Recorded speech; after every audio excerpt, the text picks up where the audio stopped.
नमस्कार दोस्तों, मेरा नाम डॉक्टर अमित शर्मा है और मैं Yashoda super speciality hospital Kaushambi में प्रिंसिपल कंसल्टेंट ऑर्थोपेडिक्स के पद पर कार्यरत हूँ। आज मैं आपसे घुटनों के बारे में बातचीत करना चाहूँगा। वैसे तो एज ऑर्थोपेडिक सर्जन हम काफ़ी जोड़ देखते हैं, लेकिन घुटना ऐसा विषय है जिसके मरीज मैं सबसे ज़्यादा देखता हूँ, और वो इसलिए क्योंकि जो घुटना है उसी पे आपकी पूरी गाड़ी चलती है।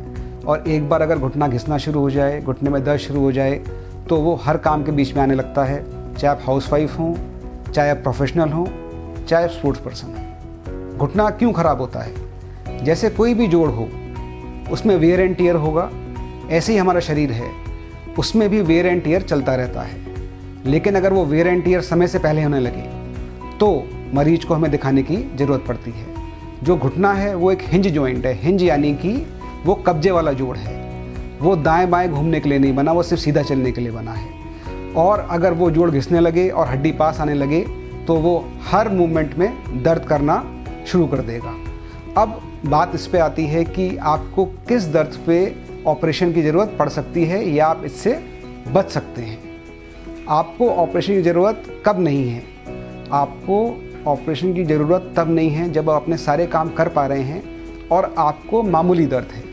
इस दर्द को हम फिजियोथेरेपी से, इंजेक्शन से, लाइफस्टाइल मॉडिफिकेशन से ठीक कर सकते हैं। लेकिन अगर घुटना आपके हर काम के बीच में आने लगा, यानी कि आपको बाहर जाने से पहले, उठने से पहले, लोगों से मिलने से पहले, हर चीज़ से पहले घुटने के बारे में सोचना पड़ता है, तो हो सकता है कि आपको फिर रिप्लेसमेंट की ज़रूरत आ गई है। दूसरा, आपका कितना काम इससे इफ़ेक्ट हो रहा है, ये इस बात पे भी डिपेंड करता है कि आपको घुटना बदलना है कि नहीं बदलना है।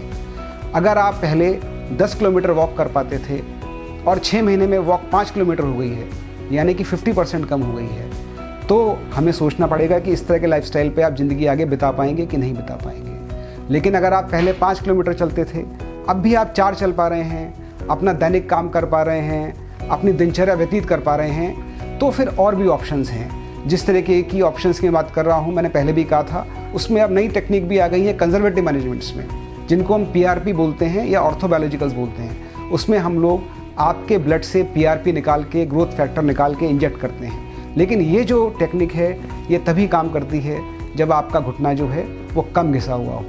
लेकिन अगर एक्सरेज में आपकी हड्डी बिल्कुल हड्डी पे आ गई है, बीच का गैप ख़त्म हो गया है और आपको व्यवहार, आचार, सब चीज़ों में घुटने का दर्द याद आ रहा है, तो इसका मतलब ये है कि आपको अब रिप्लेसमेंट की तरफ सोचना पड़ेगा। Thank you.